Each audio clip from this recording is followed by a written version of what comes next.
Hola. What's up, ladies and gentlemen? It's been a while. My sleep schedule changed. I try to sleep early and try to wake up early. I think Amerification knows my sleep schedule. I mean, my usual live stream times.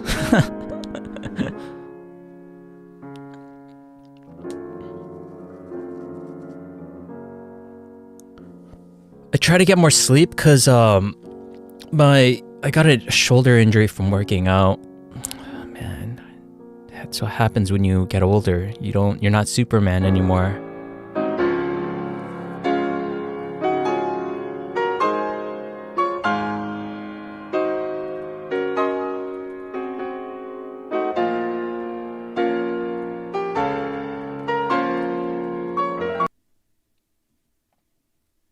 Bucks to 2.1k. Look at our copier trades. Everyone's profiting like crazy. I think we have one person who's at $32,000 in profits. Everyone's in the 4-digit pretty much. Even with low funds, people are, still profiting quite nicely. Don't know what happened to this dude here, but yeah. 32k, man. Congrats. 74 days. It's a marathon. We trade both sides. Both sides. Big profits. Yeah. But if you guys want to sign up, it's right here. Register with the link.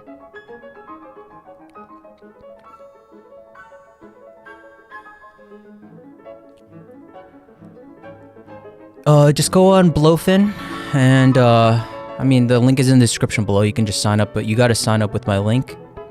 Just a small little contribution. And then contact me with your credentials. We're on season 4 right now. Number 1 in copier profits. Yeah, everyone could trade in US as well. Just use a VPN when you sign up. And also on the app. Just woke up.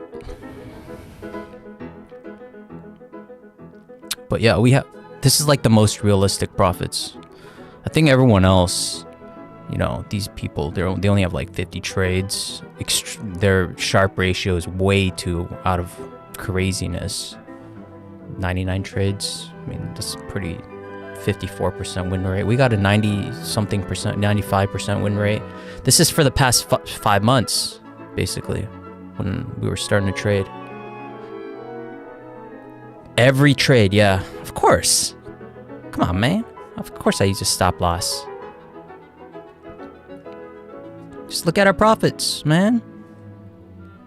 These are realistic gains. I mean, 200 days of trading and just, these people with higher funds, of course, they're gonna get a higher ROI. 190 days, that's like half a year almost. This person made 10k.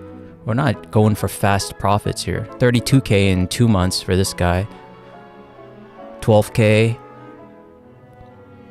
9k, 6k, 6k.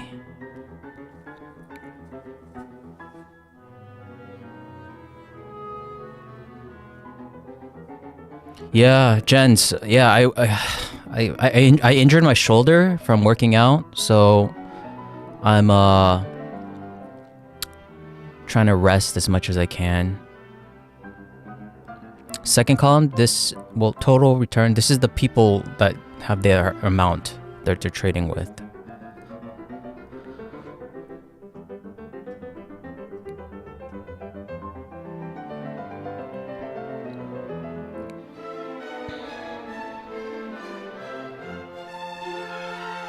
Some crazy profits. No, I'm back. Fiat hedge, I'm back. I'm back.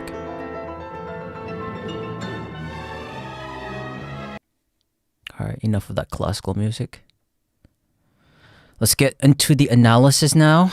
Let me take off this text banner.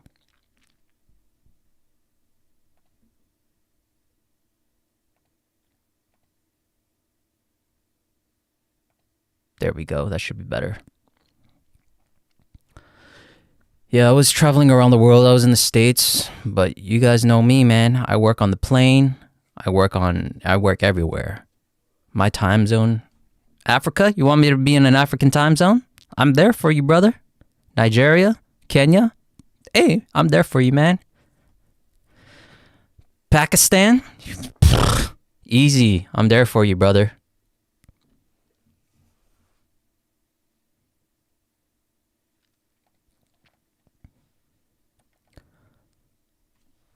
Nothing but love, but you don't have enough haters. Shame, really. I can be a hater if you need one. I don't really care, man. I'm too old for that. I just woke up, ladies and gentlemen. Let's get this live stream started now. It's been a while. It's been a hot minute since we had a live stream. So let's get into the overall. Let's do like a top-down analysis, and then we'll get into the shorter time frames. You rock as well, brother. You rock as well. Jim Ken, you rock as well. Take my lantern. Good evening, good morning, wherever you are in the world. Oh, it's getting cold here in Korea. It's really cold. All right, so let's do a top-down analysis, ladies and gentlemen. Let's get on to the CME charts. I think that's a better chart to work with, right? Working out quite nicely. No need to overcomplicate it, ladies and gentlemen. Let me get some water. Yeah, no need to overcomplicate the counts. I mean, it's just do or die at this point, right?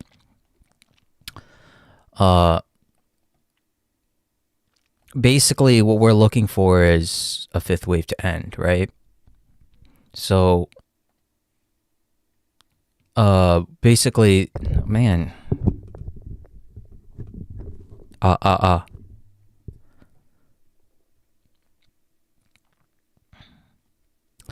Yeah, I'll get you guys the link in after the live stream. I'll do it during the live stream.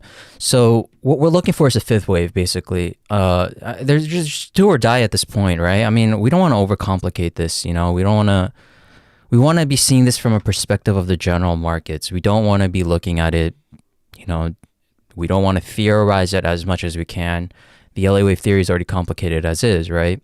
So fundamentally, we want to be making sure that we're, you know, on par with the general markets. What are the general markets seeing from a top-down analysis, you know? Starting from your peers, you know, is your friends in Bitcoin right now? Is your family and friends in Bitcoin? Those are usually the first signs that you want to kind of identify from a top-down analysis, and then apply the theory on top of that. Usually, the biggest downside or pitfall for the LA wave theory is a lot of these new LAticians or people who are actually studying the theory is that they try to apply the theory first, and then they think that the markets see what they see. It's not how it works. It's usually quite the opposite. You know, you don't need to use the LA wave theory to be successful in the markets, right? There's a lot of ways we can use different strategies. You know, there's a lot of ways we can identify different ranges and so forth, the distribution ranges, right? But this should be rather used as a tool. And that's why when you understand the general trend of the markets and understand the basic approaches of how the wave theory was first of all shown to us, then you will have a far better success rate than understanding it from a too in-depth and theoretical approach, okay? The theory is there. It doesn't have to be too complicated. There can be always adjustments to the theory, right? So that's one way to do it, and that's why we have rules and guidelines to apply to it as well. So with that being said, right now, we've been working with this count for basically ancient Roman times, right? We're looking for a wave 5, and we're just trying to identify the first round of accumulation for a wave 1, since we are identifying this as the beginning stage or a new accumulative phase going forward, known as the expansion phase, right? We have the accumulation phase, expansion phase, and then finally the pitfall of a fifth wave. That's usually how we're going to be looking at this for a fifth wave. Now, how far this fifth wave extends, that's to be determined. We don't know exactly how it's going to be, but we are finding some narrowed down routes for how we can be approaching these 1-2s, right? Because that's the most difficult thing about the Elliott wave theory is usually the depth of a wave 4. That's the hardest one, and then the identification of a wave 1, and then the depth of a wave 2. That I would say in order. That's going to be the hardest one. Usually the wave 4 depths and the complexity of a wave 4 is going to be often the hardest ones to identify. And then the depth of a wave 1-2 is going to be the hardest. Usually emotionally, that's going to be the toughest one because wave 2s characteristically are going to be quite deep in that sense. And then we have the identification of a wave 1, right? So we don't want to be overcomplicating right now. Right now, from a top-down analysis, we're just looking for a fifth wave to the upside. Now, we can sit here all day, talk about where the fifth wave has ended. Some people want to say that this is a truncated fifth here of some different degree. That's absolutely fine to you. People want to put this wave 3 here. That's fine as well. It's just how you view the markets and what aligns with your beliefs and your trading strategy. Okay. So again, just another kind of evidence on top is this wave 2 is a flat. Wave 4 was identified as a simple zigzag as an ABC. Now this B wave was a little bit deep, but no need to theorize it too much. We are already past that phase, and doing this is like trying to find your reasons on why you broke up with your ex-girlfriend or ex-boyfriend, right? It's poisonous. Don't be too in depth about what's happening here. To me, it's very simple. It's a do or die situation now. I would say the bottom is in or it's not. If we break this, I don't think that's going to be another wave 4 extension in terms of time. Right now, it's quite similar in time, actually. I would say it's 101 in terms of the fib extension time as well. It's quite nice. We pretty much have the best look in terms of what it is, right? But the best expectations could be turning out for the worst as well if we do break it. So we have to make sure that we're neutral as possible, stick to one side, stick to one narrative, and narrow down the scenarios as the data is being created. So with that being said, another identification of why we may be in another fifth wave, or another con to it as well, I guess, is this wave 3 is quite aligned with a possible ABC to the upside, right? But this distribution phase is very difficult to count this as some kind of 1-2 being created. So we have to resort it down as best as we can. And instead of seeing this as a corrective move to the upside, I would say that this is a 1-2-3 to the upside. Now, this is just based on Fibonacci trend extensions. If we look at it, did hit the 1.618, pretty much on target, I would say. It's in between the 101 and the 161.8. Now, a wave 3 commonality to target, you usually want to hit the 161.8%, but at this point, really, it's just choosing between the two poisons, right? So whether this fifth wave is going to extend or not, we really don't know, but ideally, we wanted it to be shorter than wave 5 or the wave 3, but that doesn't have to be an absolute rule, as long as the wave 3 is the second shortest wave against wave 1 or wave 5. So this is just not to scale. This is based on just how we're kind of approaching it and seeing where we're going to be doing it in terms of the adjustments as we go. We're just looking for this beginning structure to be complete. And for the past few months, we've been talking about it for quite some time, right? We've been talking about this diagonal. We were the first to pretty much identify, I would say with pretty much high conviction, that at least for me to choose the diagonal route in terms of finding the right market psychology application, finding what kind of corrective mode of pattern or whatever mode of pattern that we were looking for a possible wave 1 as we tried to identify this was the bottom of a wave 4.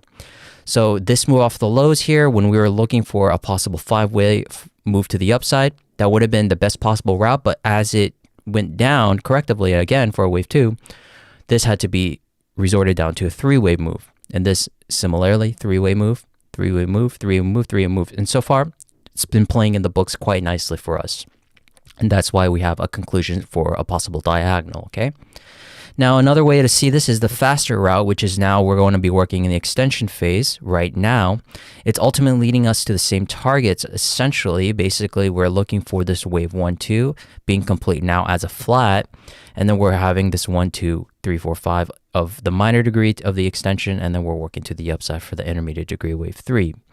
So in my opinion, either or is fine. But right now, we are working for a corrective move to the downside. Now, what's next? Let's narrow down the scenarios in terms of what we can see from this range, okay? So again, going back to the diagonal idea, why do we have this as a diagonal? Well, there's a lot of reasons. First of all, again, like I've said, this move off the lows was a 3-wave move. Another 3-wave move here. We could see this as an A, B, C, but I have a difficult time finding a 5-wave move into this move here. So I would rather just have this as an ABC, short wave X, another ABC. Not the best look as well. Now, this is another 3-wave move. I would say that looks, just from an eye leveling perspective, looks like a 101 already hit perfectly, right? Yep, 101. So that is definitely a 3-wave move. Do we have a 3-wave move here in terms of the extension? Quite nicely, almost hit the 100%. So yeah, we did hit, I would say, a peak validation for how this diagonal is going to be playing out, okay? So if this diagonal is playing out, I would say this is now pretty much in theory and also technically at peak validation, meaning that we should be looking for a larger corrective move. Now, wave 2 can be any corrective move other than a triangle, so keep that in mind. That's definitely an important factor to keep in mind, okay? And then another thing to keep in mind is that we did hit an overshoot level above this trend line. So that does help validate that this structure is now pretty much, you don't want to be, if you move up, you know it's going to be a different count, right? But there is a way of seeing this. I would say it's low in the spectrum that we may be working in a possible wave 4 again, if this overlaps with the idea with the diagonal idea in terms of if we're going to try and extend it as much as we can. But at that point, ladies and gentlemen, just in terms of time, this would be fitting pretty much 75% of what we saw over here. So what do you do in that case, right? You got to understand the context of how these waves in relation with the receding and the preceding waves as well, right? To me, although this is not wrong, it looks quite nice in terms of the actual 3-wave structures, right? The internal structures are actually quite nice. We're utilizing some of the overlapping counts within the internal counts here. But having this extended in time is for a larger diagonal, that is, and having a 1, 2 of a higher degree coming down again, it just seems too long against this previous area of distribution. To me, I like to work with distributions. So it's just, to me, it makes more sense to have the diagonal completed now, especially when you have peak validation in terms of the theoretical approach and also technical approaches. You can also fit in technical 3s here as well, right? So we're going to be looking for how this wave 1, 2 is going to be playing out. Now, this could be playing out complex, a simple zigzag, really doesn't matter. And we won't know until we get the first set of actionary waves. We already starting to get the first set of actionary waves, right?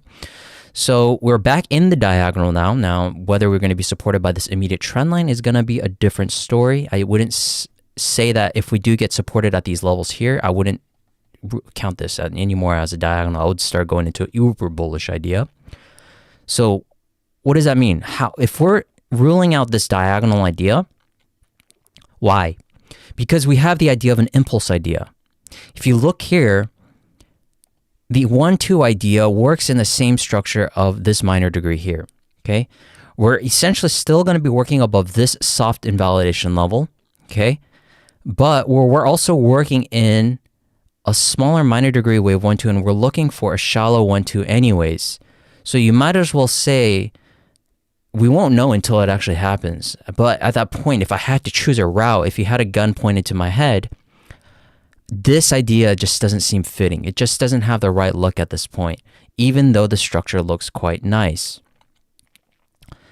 So with that being said, I would use the immediate Fibonacci retracement levels If we get some support by these Fibonacci levels, as I have noted here, this 1 2 1 2 1 2 idea is on the table still. And it's increasingly becoming a little bit more prevalent as we continue to create higher highs and higher lows, because that is characteristic of a continuation, right? Bulls are interested in buying the dips. So we're not creating higher lows other than on this one macro bottom low here. But that, to me, from the general market perspective, like I've said, is that we see and identify this as the low. So that's how also the general markets are looking. So if the general markets are looking at it, this has to be a higher degree bottom. That's how we should be approaching the markets. So with that being said, this nested 1 2 1 2 idea, although it is subjective in terms of the approach and the methodology, how you guys like seeing it, even though it is in the literature that you can use these 1 2 1 2s at your liberty, it's basically an absolutely valid case here.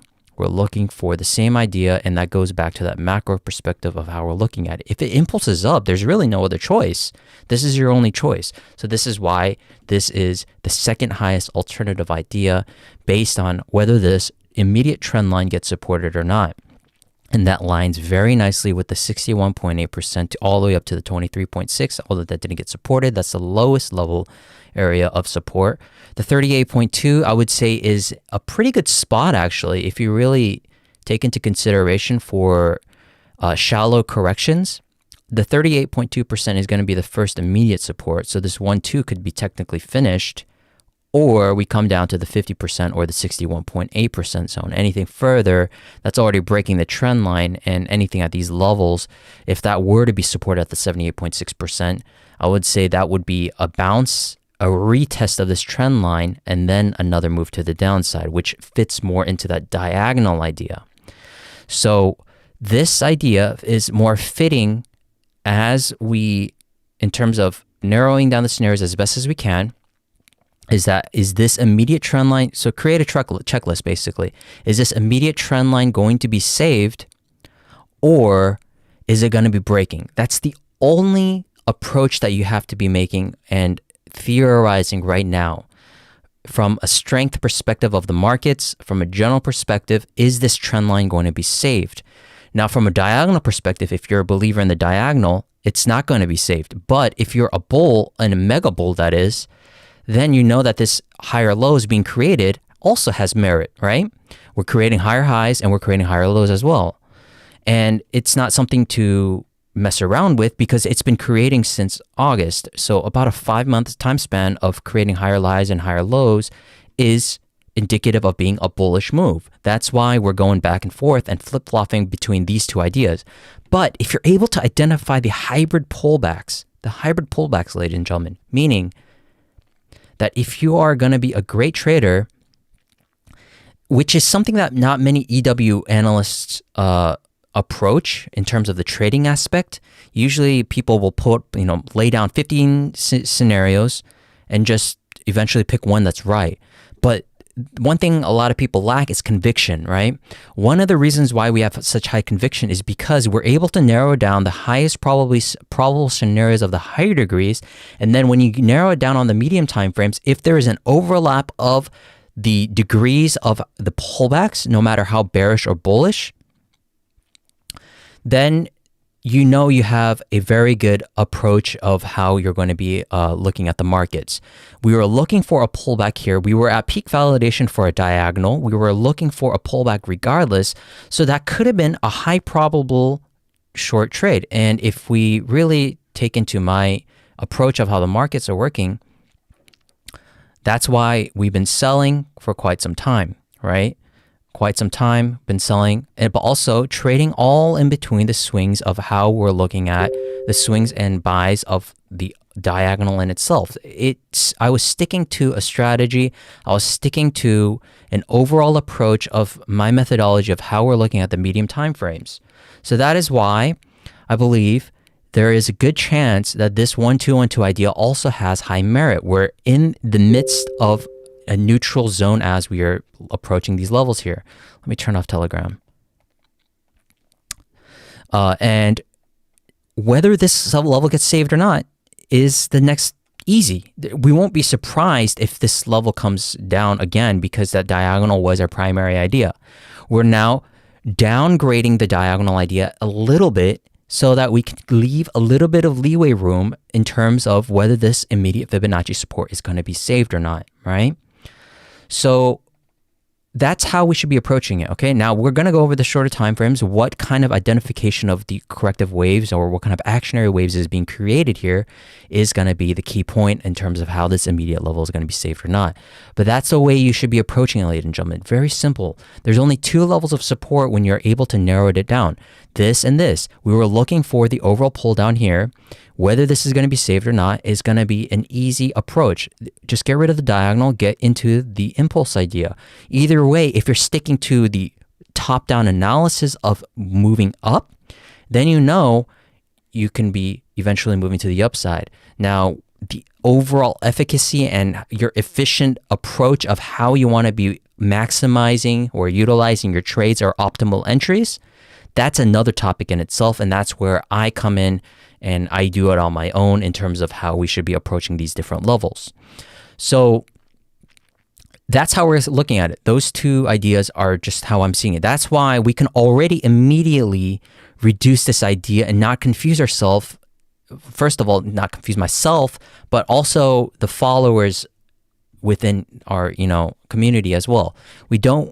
Even though the ideas are valid, the talent really comes in if you're able to really try and narrow down the scenarios as best as you can, even though they may be technically valid and theoretically valid as best as they can be. Now, there's nothing wrong with this idea. Now, there's also nothing wrong with the idea of, I think someone sent me a DM where this may be a triangle idea or something, where the triangle is ended here. Hold on. As such, where this could be the WXY and have this as the triangle as itself. Now, nothing wrong with that. But again, the general markets don't see it that way, ladies and gentlemen. So that's why we have to make the pitfall of understanding the critical importance of that. This is the bottom as well. So this to me is the beginning of a distribution phase here. That's just me personally, okay? That, or we have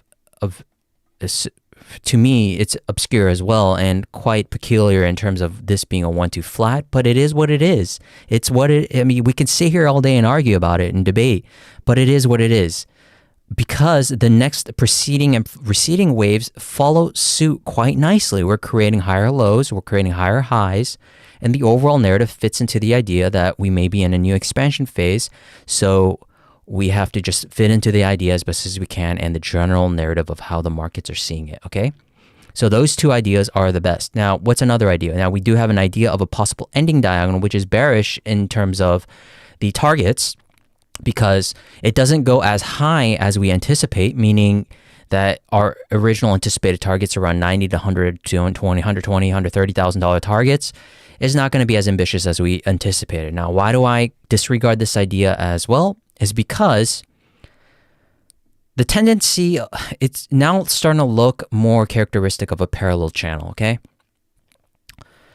This also goes back to the idea that this new diagonal idea is also in similar fashion of how we should be approaching this in terms of the trading strategy. This idea, in my opinion, is not in my book as well as much as I want it to be, because even though if we're going to take the pros and cons of it, at least we do break the all-time high and we create another higher wave 5, because that is the ultimate goal that I want it to be, right? However, it is giving us the characteristic of a parallel channel, okay? Not only that, wave 4, even though the new rule and guidelines state that wave 4 doesn't have to go into the wave 1 territory, this is why the idea exists in the first place, is because usually the wave 4 will have a tendency of going back into the wave 1. Now, I am open to the idea of an open or ending expanding diagonal, because that is actually quite characteristic, more so than the leading expanding diagonal, that we do have commonalities in terms of the past price action. Of course, past price action is not indicative of future price action, is that we usually do also see ending leading expand, or not ending leading expand, but the expanding diagonals if this does turn into one, where wave 4 can go eventually into the wave 1 territory, and we can finally say that this is some kind of expanding diagonal. In fact, I would say that's a higher probability than this one right here, where this is a contracting ending diagonal. Now, one example would be here, where we did get a significant drop back in February. Here, this is where we saw an expanding diagonal of a higher degree, 5, okay? And that's where we got that three-way pullback, and that eventually led us to higher levels. That's why I am open to the idea, and in fact, we might as well just say this is a higher probability. Either or, it could work. I would rather just see this wave 4 go back into the territory of wave 1 and just say that this is the actual scenario case. So we might as well just put it as, if we're going to take some lessons based on the previous price action, that the possibility is there, right? Rarely I have seen a real true ending diagonal other than this move here, where it was actually really contracting as a diagonal here. But we had significant divergences being created here, right? We identified a quite huge significant divergence. Now this brings me back into the idea of this diagonal as well. Why can we also disregard even the normal primary idea of a diagonal? We don't have any momentum divergences being created. In fact, we're going back into the extreme oversold zone, right, already, and we're doing it in such a short time that maybe this is the shallow 1-2 idea that I just discussed. So that's why, as you can see, it's all puzzling together that this wave 1-2 of the minor degree actually might be coming into play even more so than the actual diagonal idea of either or of this, how diagonal you want to see it. So that to me is more so in terms of probabilities. If I had to weight, I would say 60 to 50%, 60-40% right now. We're going back and forth. We'll be able to identify it quite soon once we identify what kind of set of actionary waves and corrective waves we can be creating from this minor degree as well, okay? Now, I'm seeing way too many creative possibilities for a lot of people talking about, you know, I guess I already discussed it, but I'm seeing it on X as well. A lot of people are theorizing, you know, trying to apply too many, you know, put on their tinfoil hats and talk about what kind of ways we can be seeing this. If more so wrong than right. You know, you want to be increasing your, the more times you want to be right than wrong. That's just how it is. You want to be more right than wrong instead of trying to be creative as possible. And I think that's kind of the drawdown of people's mentality on social media, is that they try to, you know, create so many possibilities and outcomes and continue the idea of a eventual bearish outcome, but price has already moved up 30%, 40%. You've missed out on a huge move. That's 40% to the upside. And of course, they're going to defend themselves saying, oh, I only trade spot. I only trade, you know, come on. Come on, ladies and gentlemen. I've seen this since 2016, 2017. The story is the same. People will try, and that's why these people are so caught up with themselves on trying to be more right than wrong. It's okay. But it is kind of contradicting in terms of what I just said, because we want to be more right as we can, but try to stick with the conviction. That's the most important thing, okay? We've been sticking to this diagonal idea for the longest time, and this impulse idea as well. Those two ideas, in my opinion, are going to be the going forward. Now, if, of course, there's always a possibility of this low breaking, right? In my opinion, I can't see any bearish outcomes here. It just doesn't have any right look for any corrective possibility here until we break the all-time high, and that's when we can start thinking about what is going to be happening. We're just getting a small rejection at the first pivotal zone of this regional high. I think you will eventually break these levels, and then we'll get a huge drop eventually back down to the 30 to 40K regions. I don't know if we're going to retest 20K. I will see. But yeah, that's how I'm seeing it right now, ladies and gentlemen. I think those are the only two approaches that we can be seeing it. Now, what about the short time frames? Let's talk about it. Currently, nothing too much to update. This does look like a three-way move. And see, this is what I'm talking about, ladies and gentlemen. If we take that Fibonacci level we are already starting to narrow down the scenarios as much as we can, right? So if we did hit that 38.2%, which is a pretty common target of a minor degree retracement, this wave C could ideally be in. This looks impulsive off the lows, right? At the current time of recording, could be. Now it is awfully becoming, if this is a wave 1, we're already in, it looks invalid. It's pretty much invalidated at this point. I mean, we're going to have to remove the idea of this being a 1, 2, 3, 4, 5. And just in real time, if this is an ABC,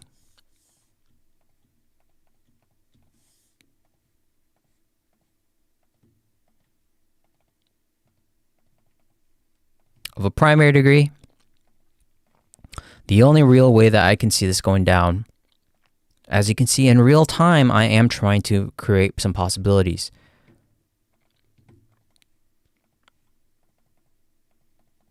A possible WXY. Now this is going to be the distribution zone. Create one more ABC to the downside. Create a partner leg for this. And then this partner leg will be this partner leg with wave W. And that can lead us down to the 61.8%. Now, will that be around the trend line support? Right on target with that 61.8. See? It all aligns. It all aligns quite nicely. But we got to be careful, okay? Because this could still be in an internal wave 3. We don't know yet. We don't know if this is creating a 1, 2, 3, 4, 5 to the downside. We'll have to see. We'll just have to see.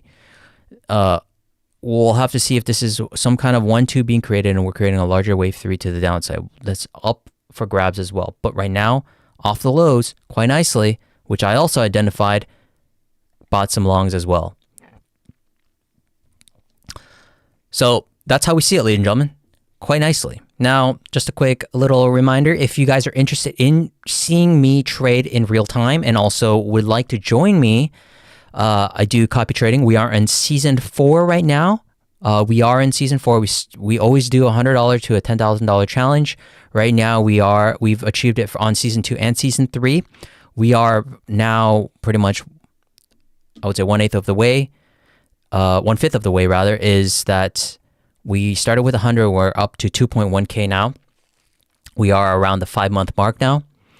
And yeah, 755 trades. We have the most trades on the exchange. We are consistently ranked on the top of the exchange past 2 seasons as well. Yeah, if you guys are interested in my trading strategy and trading ability as well, please don't hesitate to join as well. The only thing that you have to do is make a small contribution of joining with the link in the description right here. Someone said the link is broken, but I'll have to update that after this live stream. But we do have 755 trades, winning trades 717 over a 6-month or a 5-month, entering the 6-month period. That is quite nice. That's very realistic. If you look at a lot of these traders here, a lot of them only have 52 trades. A lot of them, most of these people only have, this person had 100 trades, not bad, but 54% win rate. You know, a lot of these people, they don't have the real amount of trades, and the Sharpe ratio is very important, right? Consistency. And our copy or trade profits, absolutely phenomenal. Last season, I think someone made around 140K in terms of profits. Someone right now, the highest profiter right now is around 32.8K. Someone I think is using 2 accounts right now, and they're around the same profit about this person as well. 74 days. You see, these are very realistic approaches in terms of the profitability, right? So if you are interested in it, please don't hesitate. Blofin.com. Go to the copy trade section. Join. Sign up. Don't be too swayed by the ranking, but this is a pretty accurate ranking. I would say I'm number 1 at this point right now. Because a lot of these people only have 10, 5, 6 trades, right? So yeah, that's just another way you guys could see it as well. And right now, ladies and gentlemen, I'm a man of my words. I trade everything that I see on the charts, like just the past morning, bought. We sold as well, going according to our trade plan, right? what happened before, we also bought at the possible bottoms, right? For the diagonal. We just follow the narrative. That's the key point. Now, you could be the best analyst, but you could be the worst trader. But I'm telling you right now, if you want to be part of the trading plan as well as understanding the actual execution, don't hesitate. This is season 4, ladies and gentlemen, season 4. We have 755 trades executed since May. I'm telling you, some people just have 10 trades and that's it. 755 trades. I'm a day trader. I'm also a swing trader, but we also apply all of this onto the execution table as well. So what's next? Again, I would say either in WXY that leads us into a quite very opportunistic possible trend line support that lines very nicely with that 61.8%. Maybe the possibility of there being supported. So that's why I believe the idea of this being the impulse idea is quite high on the table as well, which fits in terms of the size and degree size and time for how we want to be nesting our structures as best as we can. Now, this does take a lot of effort on the bull side because you really want to approach this with a parabolic approach as best as we can. We really want to be, we're basically assuming that the bull market is in now and we're coming to the all-time high faster than we anticipated. That's the best way I can put it. And we're ready to already pierce out of this region here, say no more, and we're out of here. We're about to break these and retest these levels here as well. So hopefully that was helpful, ladies and gentlemen. That's the Bitcoin approach. That's the BTC approach in terms of how we're going to be looking at it. We can sit here all day and theorize what is playing here and how it's connecting to the previous degree waves, but it's really that simple. It's that simple. The diagonal idea of a deeper retracement is absolutely on the table. Okay, the primary idea. And then we have this idea, which is now becoming my primary idea, depending on how this immediate trendline support gets supported, if we are able to identify a shorter time frame complex correction that also may be creating some kind of channeling perspective. Okay. Now, the next approach is that you guys are interested in XRP.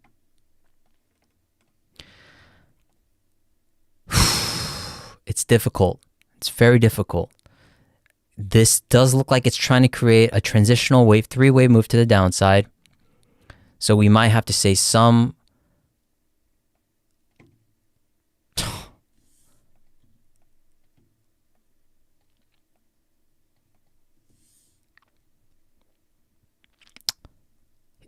you might as well just say that this is the wave 2. I mean, we're pretty much at pure invalidation here. We'll have to see this wave 1-2 compared to this wave 1-2. It's way too long. We're gonna have to say that this is a primary wave 1-2 being created of some sort of degree. I'll have to figure out how this is being connected. This move here was quite strong. It would have been a lot better if wave 2 ended here and it just popped up, right? But we'll have to see. But the macro still stays true to what we're looking for. We're looking for in a major expansion phase. We're looking for a 5th wave to the upside to eventually create a higher high against this wave 3 of the primary degree. Whether this is an A, B, C to the upside, possible. I think that's the way we're going to be looking at it. I think this triangle just fits the best right now, ladies and gentlemen. Accumulation phase. The general markets are seeing the same triangle. Macro time frame Elliott wave pattern is fulfilled as well. Constant retest of the trend lines. The BD trend line is constantly being retested. We've already tried to break out of it once. So it's all aligning. I think that we're going to eventually break out of this trend line. I think we'll see one of the biggest runs for XRP again coming in the coming year or two. We'll see. I'm accumulated basically a lot on this coin as well. We're seeing the same thing for BCH. You know, we're seeing the same thing for BCH. We're seeing the same thing for Dogecoin, similar triangle pattern. We're seeing Litecoin, similar type of pattern as well. I mean, whether you're extending the triangle or not, but this accumulation phase based on these dino coins is just how we're looking at it. I would say this is the overall trend of how we're seeing it. It's that, or Solana as well is an important factor as well, even though it does have the lowest risk, or I mean, the lowest risk-reward ratio in terms of the overall profitability, but it does give us a very important picture because it does portray one of the first bull runs to happen against all other coins that sparked a meme phase as well, a meme coin phase. This 3, 4, 5, now it's not too much of a huge profitability. I would find definitely profitability in other coins, but whether this wave 4 is being saved is also going to be telling of whether this bull market is going to be continuing as well. So there's a lot of ways we're seeing this, ladies and gentlemen. This could be a flat as well, but 1-2-1-2 structure also seems to be in play as well, where this is a 1-2-3-4-5 to the upside for this minor degree as well. This fifth wave seems like it's going to be in play as well. So last possible expansion phase for this wave 5. That's it, ladies and gentlemen. I mean, there's really not much to it. Dogecoin as well. This wave 4 triangle seems to be in. If we look at it from a larger perspective, 1, 2, 3, 4, 5 to the upside. Actually quite nice looking for a cycle degree, that is. But yeah, I've gone over pretty much everything, ladies and gentlemen, for Bitcoin alike and how we should be applying the methodology. Now, again, last thing, ladies and gentlemen, if you guys are interested in joining, please don't hesitate to contact me on Telegram.